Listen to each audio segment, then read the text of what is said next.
तो मार्च आते ही सभी के सिर में दर्द होने लगता है। क्यों? क्योंकि टैक्स कैलकुलेशन का भीम काय पहाड़ हमारे सामने खड़ा होता है। खासतौर से बाजार से जुड़े लोगों के लिए उलझनें और ज्यादा बढ़ जाती हैं। कैपिटल गेन के साथ intraday, F and O, dividend, debt income पर लगने वाले टैक्स के जंजाल में फंसना बड़ा आसान होता है, लेकिन उसको समझना बेहद मुश्किल हो जाता है। इसीलिए हम आपके लिए लेकर आए हैं ये खास शो, जिसमें आपकी सारी उलझनों को हम दूर करेंगे। टैक्स को मैनेज करने, टैक्स को बचाने के गुरु मंत्र आपके सामने रखेंगे। नमस्कार, हमारी इस खास पेशकश टैक्स की पाठशाला मार्च 2022 में आपका स्वागत है। आपके साथ मैं हूं नेहा आनंद और टैक्स की हर मुश्किल को आसान बनाने के लिए आज हमारे साथ जुड़ चुके हैं जी बिजनेस के मैनेजिंग एडिटर अनिल सिंघवी जी, जो बाय द वे सीए और सीएस भी हैं। तो सर, हम तो रोज आपको देखते हैं मार्केट एक्सपर्ट के अवतार में, आज खास आप हमारे लिए सीए का चोगा पहन के आए हैं। नहीं, दोनों तरह से बेसिकली, और ये हर साल मैं शो करता हूँ। हाँ। इस शो को करने के पीछे एक पर्पज़ ये भी कि मैं भी अपने आप को अपडेट कर लूँ कि हर साल अगर इनकम टैक्स के कोई नियम बदल रहे हैं, स्टॉक मार्केट से जिस तरह की जो भी कमाई होती है, हमारे जो सारे दर्शक हैं उनके अगर कोई नियम बदल रहे जी हैं सर। तो कम से कम वो एक बार रिव्यू कर लिए जाएं। बिल्कुल। तो दोनों ही जो बाजार का अनुभव है और सीएसीएस की क्वालिफिकेशन है, उसका मिक्स आप अगले आधे घंटे में देखेंगे। बिल्कुल, और उसका फायदा ना सिर्फ हमें, हमारे पूरे दर्शकों को मिलेगा, क्योंकि सर टैक्स का जंजाल है ना, वो अपने में ही एक बड़ी टेंशन की बात है और बाजार को लेकर 10 तरह के जो बाइफिकेशंस होते हैं वो दिमाग को खराब करते हैं। तो सर, विदाउट अडू, शेयर बाजार की किन किन कमाई पर टैक्स लगता है, ये बताइए। पहली चीज़ तो ये कि है ना, ये सबके दिमाग में थोड़ा माइंड ब्लॉक होता है कि टैक्स ये बड़ा मुश्किल काम है, ये सीए का ही काम है। ऑफ कोर्स सीए का काम है, इसमें कोई डाउट नहीं, लेकिन उतना मुश्किल नहीं है। आप थोड़ा सा मतलब है ना कंसंट्रेशन के साथ सुनेंगे, समझेंगे तो आपको आ जाएगा। सो अगले आधे घंटे में मैं आपको इतने आसानी से बताने वाला हूँ कि आपको समझ में आ जाएगा। क्या क्या चीज़ें ध्यान में रखनी है। एक, समय, दूसरा दर, और तीसरा किस तरह के खर्चे डिडक्शन के तौर पर। ये तीन खास चीज़ें जो हम आधे घंटे में आपको बताएंगे। अब सबसे पहला सवाल, 5 तरह की अलग अलग कमाई होती है स्टॉक मार्केट से जिस पर आपको टैक्स देना होता है। पहला डिविडेंड, दूसरा अगर आपने शेयर इंट्राडे में खरीदे बेचे, कैश मार्केट में इंट्राडे में लिया, आज कोई लिया स्टॉक दिन में बेच दिया तो इंट्राडे कमाई। तीसरा, आपने आज लिया कल परसों कुछ दिनों में बेचा शॉर्ट टर्म के तौर पर, तो उसको कहते हैं शॉर्ट टर्म कैपिटल गेन।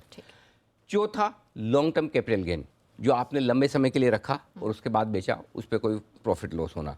और पांचवा, वायदा कारोबार के ट्रेड, एफएनओ के ट्रेड, फ्यूचर्स हो गए, ऑप्शंस हो गए, जो भी हो गए। ये 5 तरह के ट्रेड डायरेक्ट ट्रेड से रिलेटेड, और 2 और जो म्यूचुअल फंड से रिलेटेड है। अगर आप इक्विटी म्यूचुअल फंड में पैसा लगाते हैं या डेट म्यूचुअल फंड में पैसा लगाते हैं, तो बेसिकली डायरेक्टली 5 ऐसे ट्रेड्स हैं जिन पर आपको स्टॉक मार्केट में आप कोई भी ट्रेड करते हैं तो उन पर आपको टैक्स लगता है। तो इनको हम विस्तार से एक एक करके करेंगे। ओके, चलिए, तो हमने ये समझ लिया 5 तरह की ब्रॉडर कमाई होती है। डिविडेंड, डिलीवरी बेचने खरीदने पर short term capital gains tax, आगे long term capital gains tax, intraday, and of course वायदा कारोबार से जो जुड़ी कमाई होती है। अब एक एक करके सर समझते हैं। पहले सर डिविडेंड बता दीजिए, क्या टैक्स लायबिलिटी बनती है, कैसे भरा जाए? डिविडेंड में सिंपल है, जो आपकी टैक्स स्लैब है उस हिसाब से टैक्स लगेगा। अच्छा। डिविडेंड को आप एक नॉर्मल इनकम के तौर पर चलिए, जैसे आप जॉब में हैं, हाँ। जैसे सैलरी की इनकम आती है जिससे टैक्स लगता है। Okay। आप बिजनेस में हैं तो जैसे बिजनेस में आपकी इनकम आती है, जो स्लैब है, आप हाईएस्ट स्लैब में तो हाईएस्ट स्लैब में लगेगा, simple है वैसा है। मतलब। खाली 1-2 चीज़ें इंपॉर्टेंट है डिविडेंड के लिहाज से। पहला, डिविडेंड में टीडीएस कट कर आता है, और ये टीडीएस कटता है 10%। लेकिन कोई भी कंपनी अगर आपको 5,000 रुपये से ज़्यादा डिविडेंड दे रही है साल में, तो वो टीडीएस काटती है। अगर 5,000 से कम, कंपनी स्पेसिफिक होना चाहिए, 5,000 से कम अगर डिविडेंड है किसी कंपनी की तरफ से तो उसमें टीडीएस नहीं करता। 5,000 से ज़्यादा, अब वो टीडीएस को आप आगे क्लेम कर लीजिए अपने टैक्स में से, आपको बेनिफिट मिल जाएगा। परफेक्ट। एक इंटरेस्टिंग चीज़ है डिविडेंड में टैक्स बचाने की, ये सबसे काम की चीज़ है। समझिए आपने पैसा कहीं उधार लिया है और वो उधार लेके आपने इन्वेस्ट किया है, उस पर जाहिर सी बात आप ब्याज देंगे जहां से उधार लिया है। तो डिविडेंड की इनकम के सामने आप जो आपने ब्याज दिया है उसे खर्चे के तौर पर क्लेम कर सकते हैं। ओ, मतलब कोई पर्सनल लोन। हाँ, सपोज आपने 100 रुपए का डिविडेंड आया है, उसके सामने आपने कुछ ब्याज दिया है, तो उस ब्याज को आप खर्चा दिखा सकते हैं, लेकिन एक कंडीशन है, मैक्सिमम 20% तक। यानी कि जितना डिविडेंड आया उसका 20% तक आप खर्चा ले सकते हैं। समझिए आपको साल में आया 25,000 रुपये डिविडेंड, ठीक है, लेकिन 20% यानी कि आप 5,000 रुपये तक का आप क्लेम कर सकते हैं अगर भले आपने उस पर ब्याज ज़्यादा दिया हो लेकिन 5,000 तक, तो यहाँ पर आपके पास थोड़ा सा टैक्स बचाने की जगह है। चलिए, तो आपको हम सर ने ये भी बताया कि टैक्स किस प्रकार से लगेगा, एंड वो जो गोल्डन एडवाइस है वो भी आपको मिली है साथ में फ्री। चलिए, ठीक है सर, डिविडेंड पर टैक्स हमने समझ लिया और वो तरीका भी समझ लिया कि कैसे बचाया जा सकता है। Sir, short term capital gains tax पहले बता दीजिए कि क्या होता है, एंड ऑफ कोर्स कौन कौन से खर्चों पर डिडक्शन मिलेगा। देखिए, आपने कोई भी शेयर खरीदा और 1 साल के भीतर भीतर बेच दिया और उस पर अगर आपको कमाई हुई तो short term capital gain tax, नुकसान हुआ तो शॉर्ट टर्म कैपिटल लॉस। यानी कि आज शेयर खरीद के, इंट्राडे नहीं, खरीद के आपने डिलीवरी रखी है और उस डिलीवरी को 1 साल के भीतर बेचा है, टैक्स लगेगा। सिंपल एक ही स्लैब है, 15%। अब इसमें जो इंपॉर्टेंट चीज़ है, जो भी एसटीटी, टर्नओवर चार्जेस, ब्रोकरेज वगैरह वो लगते हैं, वो तो लग के आते हैं और वो आपको एक तरह से खर्चे के तौर पर मिल जाता है।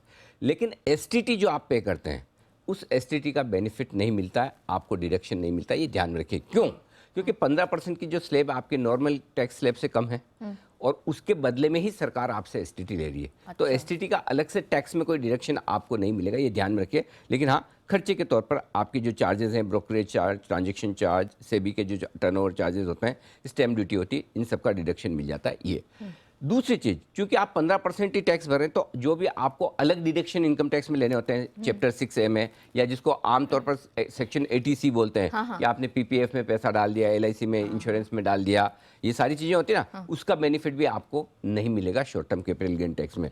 दूसरी चीज़, short term capital gain tax आपको 15% ही लगता है। अगर लॉस हो गया तो ये अब आपके लिए यहाँ पर टैक्स बचाने की स्कीम है। समझो लॉस हो गया तो आप उस लॉस को 8 साल तक कैरी फॉरवर्ड कर सकते हैं। अगले 8 साल में कभी भी आपको प्रॉफिट हो जाए, उसके सामने आपको टैक्स नहीं देना पड़ेगा, तो आपका आगे के साल में टैक्स बच जाएगा, पहली चीज़। दूसरी चीज़ जो इंपॉर्टेंट है, अगर आपका शॉर्ट टर्म कैपिटल लॉस है तो उसको आप लॉन्ग टर्म कैपिटल गेन या शॉर्ट टर्म कैपिटल गेन दोनों के साथ सेट ऑफ कर सकते हैं। अच्छा। और उसकी भी वजह बताऊं, क्योंकि long term capital gain tax कम है और short term capital gain tax ज़्यादा है। इसलिए आप ज़्यादा टैक्स वाला कम टैक्स वाले के साथ कर सकते हैं, उसमें उनको कोई दिक्कत नहीं है। लेकिन ये दोनों के साथ सेट ऑफ किया जा सकता है, ये ध्यान में रखिएगा।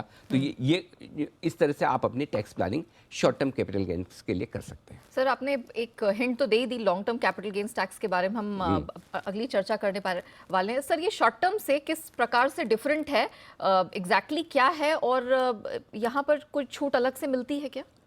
देखिए, शॉर्ट टर्म 1 साल के अंदर अंदर, करेक्ट। लॉन्ग टर्म 1 साल से ज़्यादा। Okay, simple.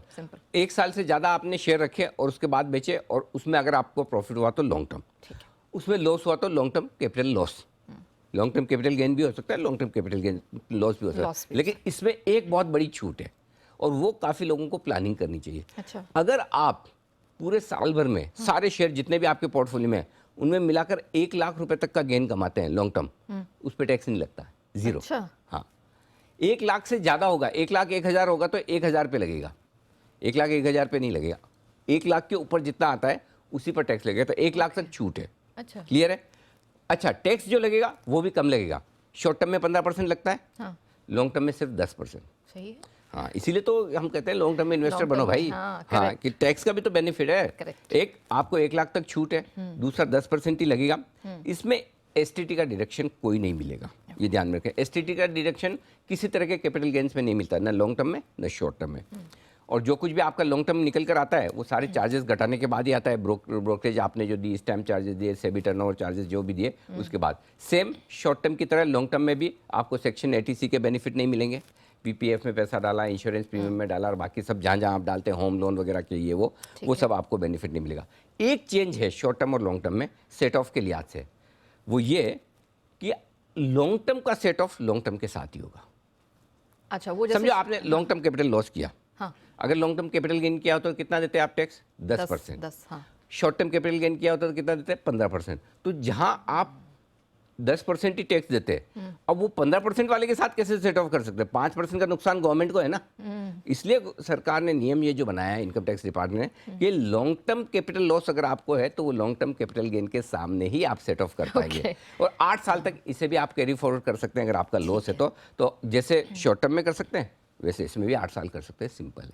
ओके, क्लियर है? तो एक ही बदलाव है कि लॉन्ग टर्म का सेट ऑफ हम्म। लॉस का लॉन्ग टर्म के साथ होगा, शॉर्ट टर्म का दोनों के साथ हो सकता है। ओके सर, अब बात करते हैं उस कैटेगरी की जो खतरों के खिलाड़ी, हाँ, इंट्राडे सर।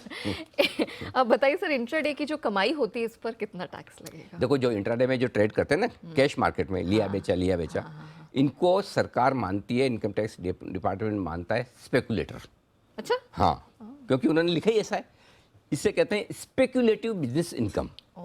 बिजनेस से आपने कमाई की है लेकिन सट्टा करके, ये इनकम टैक्स डिपार्टमेंट मानता है। और जब इस तरह की आप कमाई करते हैं तो आपको टैक्स लगेगा आपकी जो पर्सनल स्लैब है। फॉर एग्जांपल, मेरे आपके लिए अगर समझो हम हाईएस्ट स्लैब में हैं तो हमको हाईएस्ट स्लैब के हिसाब से देना है। अब अगर समझो जो आमतौर पर होता है स्पेकुलेशन में, किसी को पैसे तो बनते नहीं, होता तो नुकसान ही है, करेक्ट, राइट। इसमें एक कैच है, अगर आपने नुकसान किया तो आप 4 साल तक ही कैरी फॉरवर्ड कर सकते हैं, 4 साल के बाद नहीं। अच्छा, जैसे शॉर्ट टर्म लॉन्ग टर्म में 8 साल का कैरी फॉरवर्ड मिल जाता इसमें है। 4 साल तक की। अच्छा, इसमें भी जो बिजनेस इनकम या बिजनेस लॉस आता है तो जो भी खर्चे वर्चे हैं उनका बेनिफिट आपको मिल जाता है सारा।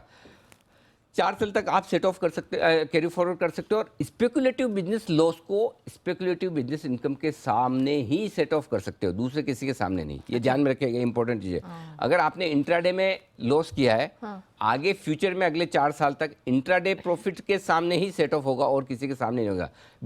समझो आप, मैं बोलो मेरा तो भाई एक टेक्सटाइल का कारोबार है, ठीक है, और मेरा एक ये स्टॉक मार्केट में डे ट्रेड का भी बीच में जब कस्टमर नहीं होता, टाइम मिलता है, ट्रेड कर लेता हूँ, उसमें नुकसान कर लिया तो मैं उधर जो प्रॉफिट कर रहा हूँ, एक्चुअली मैं टेक्सटाइल में जो प्रॉफिट आ रहा हूँ उसी तो शेयर मार्केट में नुकसान भर रहा हूँ, तो मैं उसके सामने एडजस्ट कर लूँ। गवर्नमेंट में नो, दोनों अलग, अच्छा, मिक्स मत कीजिए। So speculative business loss, speculative business income, यानी कि इंट्राडे का जो लॉस है आगे 4 साल में आपको इंट्राडे की कमाई करके ही करना है। कैसे करेंगे आप जाने भाई।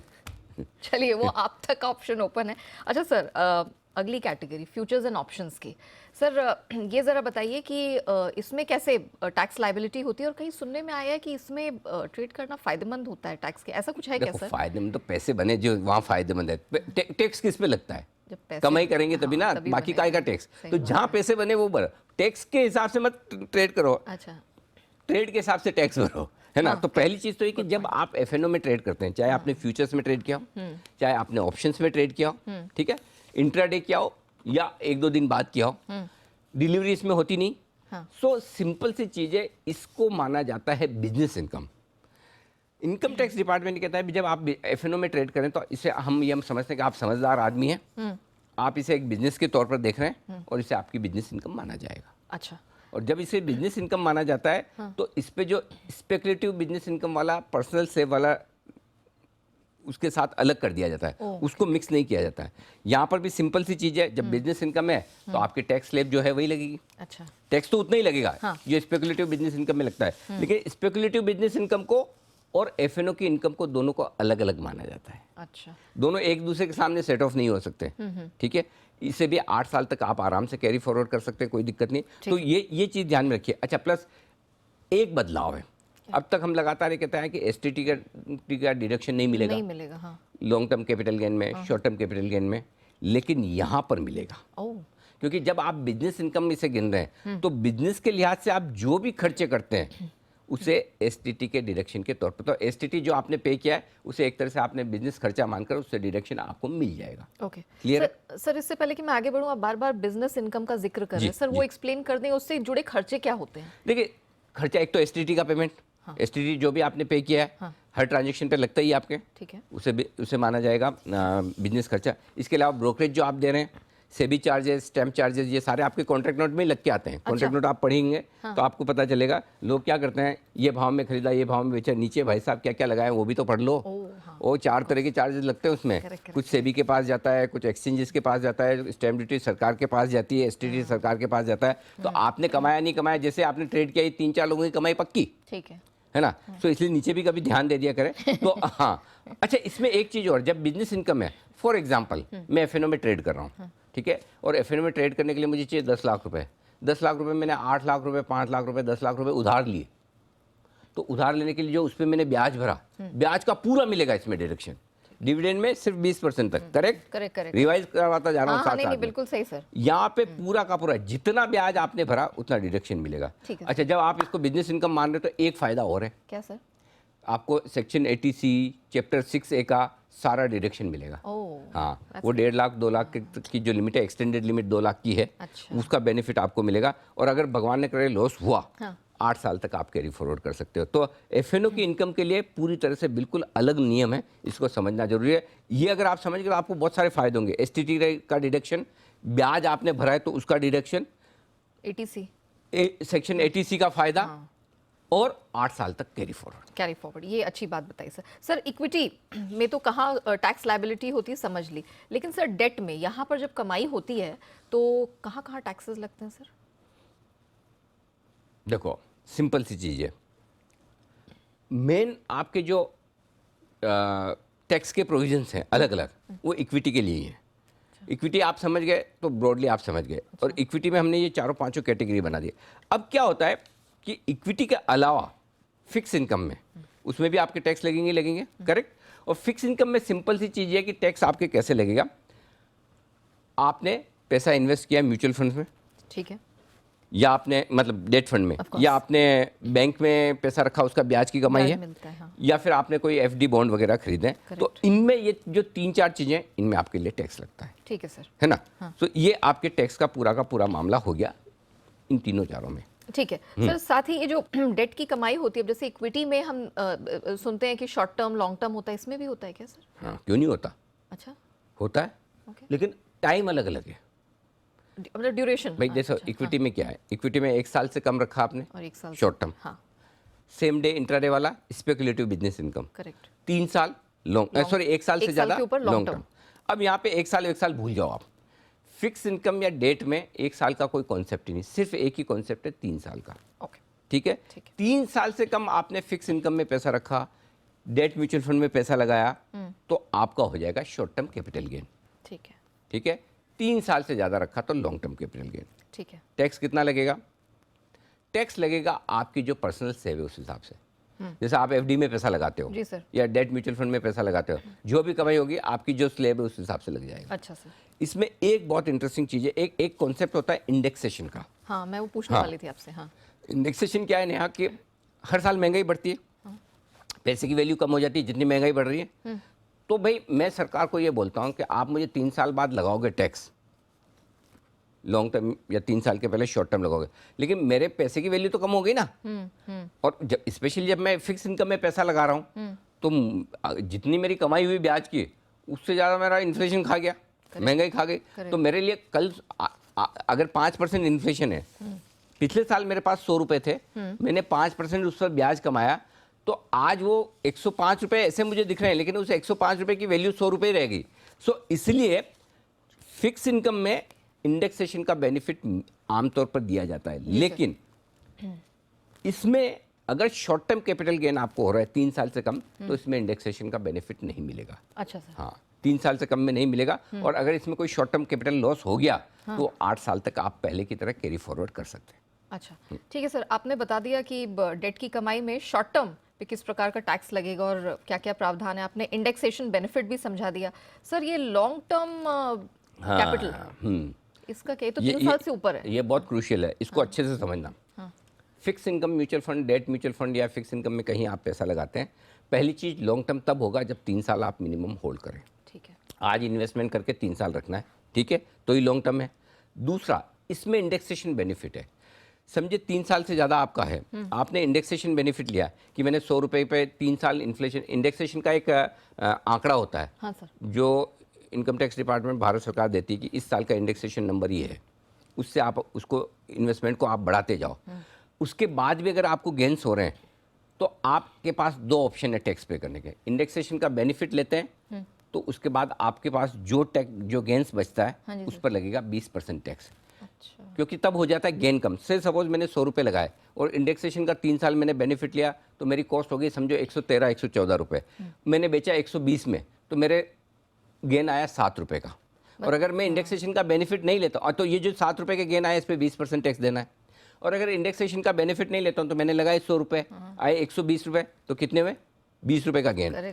तो दूसरा ऑप्शन है कि आपको सिर्फ 10% टैक्स देना पड़ेगा। मतलब ये मैं निर्धारित करूं आपके पास ऑप्शन है, कि आपको जिसमें कम लग रहा हो वो ले लो, लेना है या नहीं लेना है। जिसमें कम लग रहा हो वो लो। मेरे हाथ में जितना पैसा आ रहा हाँ, जिसमें कम टैक्स लग रहा है वो लो। तो जो अगर आप डेट में इन्वेस्ट कर रहे हैं और लॉन्ग टर्म के लिए कर रहे हैं तो आपको ये इंडेक्सेशन और नॉन इंडेक्सेशन दोनों देखना चाहिए, और इसमें भी लॉस 8 साल तक कैरी फॉरवर्ड होगा, ये ध्यान में रखिए। ठीक है सर, वैसे तो आपने सारी शंकाएं दूर कर दी, लेकिन हम आपको ऐसे जाने नहीं देंगे। आपको अपना एक, वैसे तो आप बहुत सारी गोल्डन रूल्स एडवाइसेस यहाँ पर दे रहे थे, लेकिन एक गुरु मंत्र क्या होगा? ये सर मैं इसलिए पूछ रही हूँ ना, क्योंकि अभी मेरे दिमाग में एक सवाल आया कि हम तो ये अलग अलग कैटेगराइज कर रहे हैं। मान लीजिए मैं इक्विटी में ट्रेड कर रही हूँ, कोई भी अलग अलग फॉर्म हो सकता है, डेट में भी मेरा पैसा लगा है, यहाँ पर टैक्स लाइबिलिटी क्या बहुत अच्छा सवाल है। तो पहली चीज़ तो ये कि आप जब ट्रेड करें, देखिए फैमिली मेंबर्स आपके बहुत सारे होते हैं, आप सबका अलग अलग अकाउंट खुलाओ और हर एक अकाउंट को अलग तरीके से ट्रेड। फॉर एग्जांपल आपको ट्रेडिंग करनी है, डे ट्रेडिंग करनी है, या आपको सिर्फ कैश मार्केट के स्टॉक्स में करना है, खरीदना बेचना है, उसके लिए एक अलग अकाउंट रखो, क्योंकि उसकी टैक्सेशन लाइबिलिटी अलग आएगी। इंट्राडे वाले की आपको पर्सनल टैक्स लाइबिलिटी जो है उस हिसाब से देना पड़ेगा, लॉन्ग टर्म शॉर्ट टर्म अलग हो जाएगा। फॉर एग्जांपल आप एफएनओ में ट्रेड करते हो, एफएनओ की ट्रेडिंग का एक अलग अकाउंट रखो। अच्छा, ताकि उसको क्या होगा, इंट्राडे ट्रेडिंग का आपका स्पेकुलेटिव बिजनेस इनकम हो गया। और जो अदरवाइज अगर आप समझिए आप एफएनओ में ट्रेड कर रहे हैं तो एफएनओ का आपका हो गया बिजनेस इनकम, करेक्ट। तो आप एफएनओ को उस हिसाब से कर सकते हैं, मिक्स एंड मैच नहीं होना चाहिए। सो पहली चीज़ तो ये कि अगर आपको टैक्स प्लानिंग करनी है तो वो टैक्स प्लानिंग मार्च में नहीं करनी, अप्रैल में करनी है, पूरे साल की। इस साल के अप्रैल में मत करना, तो खत्म हो जाएगा। अगले साल की अप्रैल में करना है कि भाई आप डिसाइड कर लेंगे मुझे इंट्राडे ट्रेड के लिए ये अकाउंट रखना है, मुझे एफएनओ के लिए ये रखना है। कई बार लोग कहते हैं सर ये कैसे पता चलेगा कौन सा इंट्राडे, प्रॉफिट बन गया तो इंट्राडे, नहीं तो लॉन्ग टर्म। कोई बात नहीं, तो कैश और फ्यूचर्स का तो अलग रख सकते हो, ये कर लें, इससे बड़ा फायदा होगा। पहली चीज़ तो अपने परिवार के अलग अलग सदस्यों के नाम पे अकाउंट खोल के अलग अलग करें, और जो बिल्कुल लॉन्ग टर्म आपको मालूम है कि मुझे लंबा ही रखना है, उसको अलग ही तरह से कर लो। बहुत सारे जैसे एचयूएफ का अकाउंट खोलते हैं, तो एचयूएफ का अकाउंट आप आमतौर पर लंबे समय के लिए करते हैं, उसमें रोज आपको ट्रेड नहीं करना होता, तो उसको आप अलग कर लो। तो ये टैक्स प्लानिंग आप कर सकते हैं एडवांस में। दूसरी टैक्स प्लानिंग जो होती है लास्ट में, आखिर मिनट में जागने वालों के लिए, जिन्होंने पहले कर लिया तो बढ़िया है। अब जिन्होंने नहीं की उनके लिए क्या है, ये साल कुछ लोगों के बहुत पैसे बने, कुछ लोगों के नहीं बने, करेक्ट। जिन लोगों के पैसे बने वो अभी से कैलकुलेट करें और कैलकुलेट करके देख लें कि मेरा कितना प्रॉफिट लॉस है, उसके हिसाब से अगर उनको कुछ ट्रेड्स में प्रॉफिट या लॉस एडजस्ट करना है वो कर दें, बुक कर लें, ताकि इस साल आपकी टैक्स लाइबिलिटी ना आए। या अगर आपको बहुत पुराना कोई लॉस चल रहा है उसको आप सेट ऑफ कर लें। अगर समझो आपका पुराना लॉस चल रहा है और आपको लगता है कि किसी और स्टॉक में प्रॉफिट है, वहाँ बुक कर लें ताकि आपका सेट ऑफ हो जाए। तो इस महीने में पहले आप इस साल का पूरा अपना प्रॉफिट लॉस निकाल लें, इंट्राडे का क्या है, एफएनओ का क्या है, लॉन्ग टर्म क्या है, शॉर्ट टर्म क्या है, और अगर पुराना कुछ है तो देख लें, और पुराना नहीं है, इसी साल के कोई सौदे आपके खड़े हैं और उनको अगर आप इसके साथ एडजस्ट कर सकते हैं तो फालतू में टैक्स क्यों भरना। बिल्कुल। तो वो प्लानिंग आप मार्च के महीने में ज़रूर कर लें। चलिए sir, thank you so much. मैं उम्मीद करती हूँ कि जिस तरह से मेरे सिर का दर्द खत्म हो गया है ये शो करने के बाद, उसी तरह से आपको भी बहुत राहत मिली होगी।